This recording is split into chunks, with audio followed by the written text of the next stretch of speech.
Ave Regina, Mater misericordiae, vita dulcedo, estes nostra salve. The Lord be with you. A reading from the Holy Gospel according to St. Matthew. When the Pharisees heard that Jesus had silenced the Sadducees, they gathered together, and one of them, a scholar of the law, tested him by asking, "Teacher, which commandment in the law is the greatest?" He said to him, "You shall love the Lord your God with all your heart, with all your soul, and with all your mind. This is the greatest and the first commandment. The second is like it. You shall love your neighbor as yourself.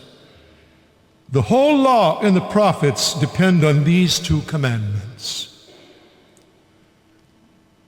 The Gospel of the Lord.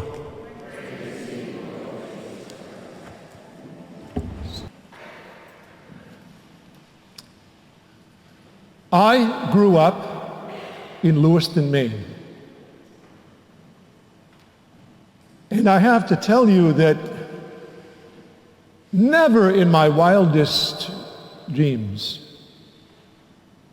did I ever remotely ever think that anything that happened in Lewiston, Maine the other day would have ever happened. I used to ride my bike in that area.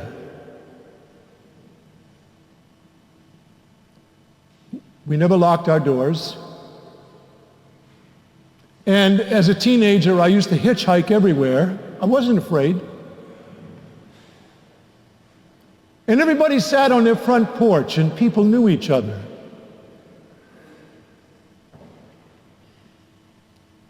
And so it's not as remote, and it's not as far as in Gaza. It's here. It's here.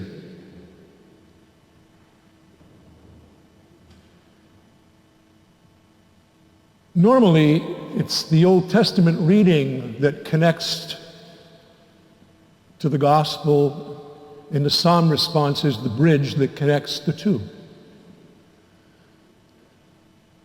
But for our purposes this morning, I really think it's the second reading that kind of illuminates what Jesus is trying to say. And basically what Paul is saying to the church in Thessalonica is that we preach the word by example, not so much from the pulpit. We preach the word by example, by the way we lived our lives, and you heard it. You heard it, and you received it. And by receiving it, it caused you some suffering. And as a result, you became an example for the Lord. That's what Paul is saying. I want to share with you an excerpt from the letter that the Cardinal Archbishop Pier Battista Cardinal Pisabella, who is the Latin Patriarch of Jerusalem, wrote to his diocese. Just an excerpt.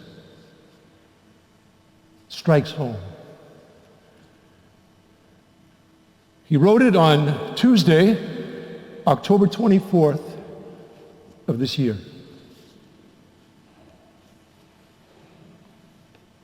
"I have told you this so that you might have peace in me," Jesus said. "In the world you will have tribulations, but take courage. I have conquered the world." And the Cardinal writes, "We find ourselves on the eve of Jesus' passion. He addresses these words to his disciples, who will shortly be tossed about as if in a storm. Before his death, They will panic, scatter and flee like sheep without a shepherd. Yet this last word of Jesus is an encouragement. He does not say that he shall win, but that he has already won. It's an important distinction, that he has already won. Even in the turmoil to come, the disciples will be able to have peace.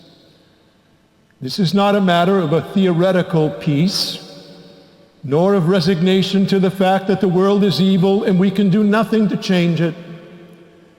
Instead, it is about having the assurance that precisely within all this evil, Jesus has already won.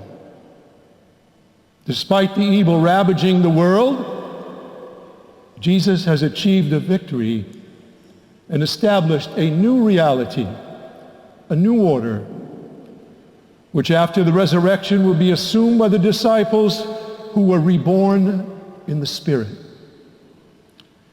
It was on the cross that Jesus won, not with weapons, not with political power, not by great means, nor by imposing himself. The peace he speaks of has nothing to do with victory over others. He won the world by loving it. He won the world by loving it. It was on the cross that Jesus won. The order and reality of the one who gives his life out of love, with the resurrection and the gift of the Spirit, that reality and that order belong to his disciples, you and I. You and I. God's answer to the question of why the righteous suffer is not an explanation, but a presence. It is Christ on the cross. That's the Cardinal Archbishop Patriarch of Jerusalem's response to his people in his diocese. To the Jewish people, to the Palestinians, to you and I. You see, because when someone strikes you, you want revenge. When someone hurts you, you want to hurt back.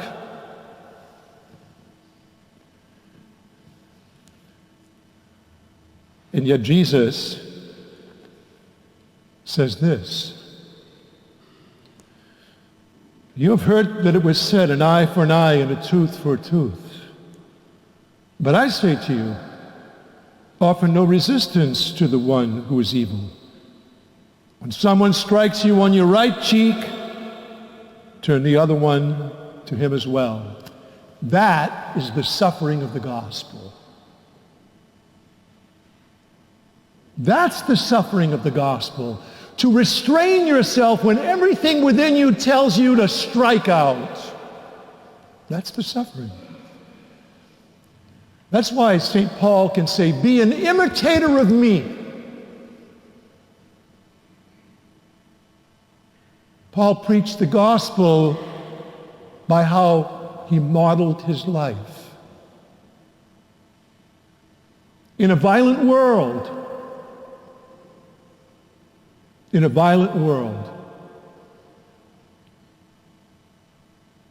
he says, you know what sort of men we were. You watched how we lived our lives.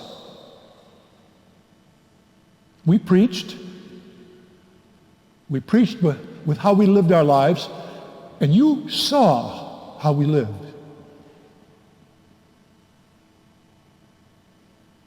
We were living what we believed. We weren't just speaking it, we were living it. You saw it, you heard it, you received it, and by receiving it, it caused you suffering. And then you became models for the Lord and for the entire world.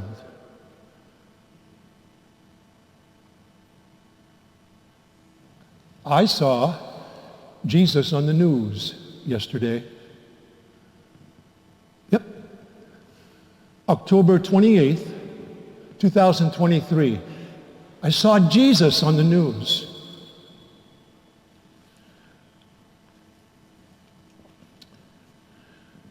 His name is Leroy Walker Sr. He's the father of one of the people who were murdered. He was interviewed on CNN, and he said, "I can't hate. I cannot hate. I believe in the Lord, and he will prevail in the end. You have to let the Lord do what he needs to do. I can't hate. I've been taught different."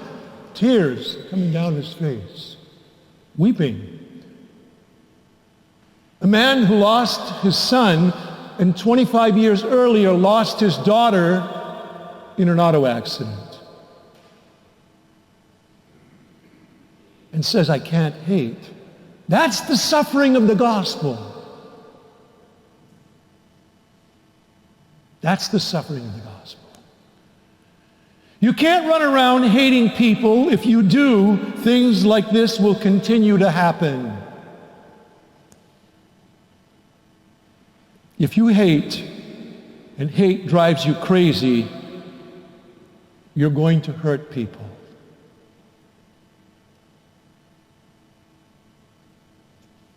I told you I saw Jesus on the news. I heard the gospel. No, excuse me. I saw the gospel. I witnessed the gospel. I witnessed it.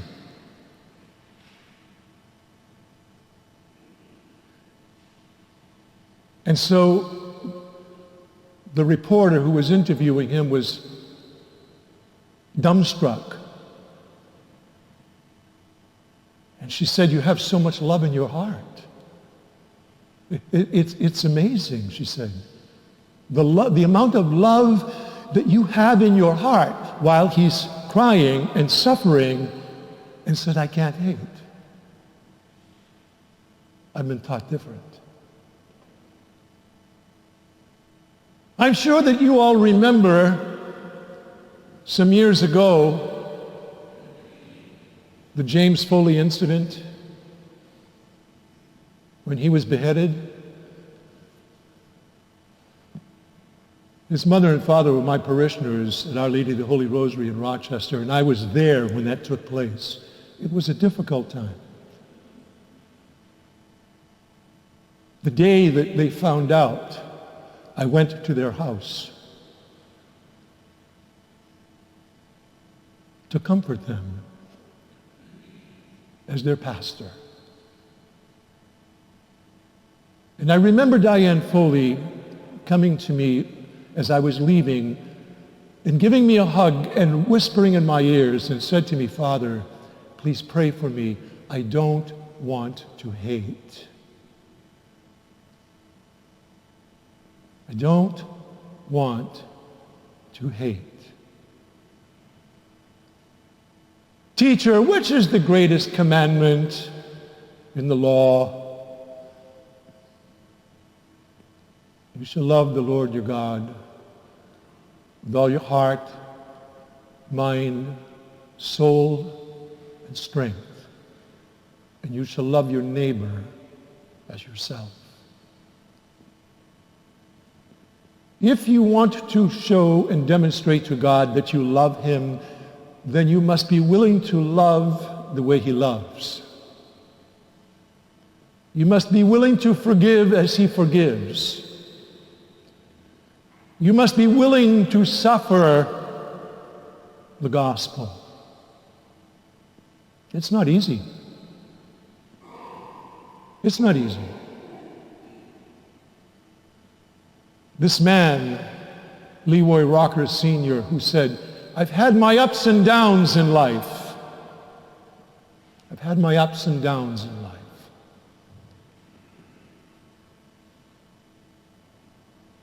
But I can't hate. I believe in the Lord. I believe in the gospel. Because in the end, he makes everything right.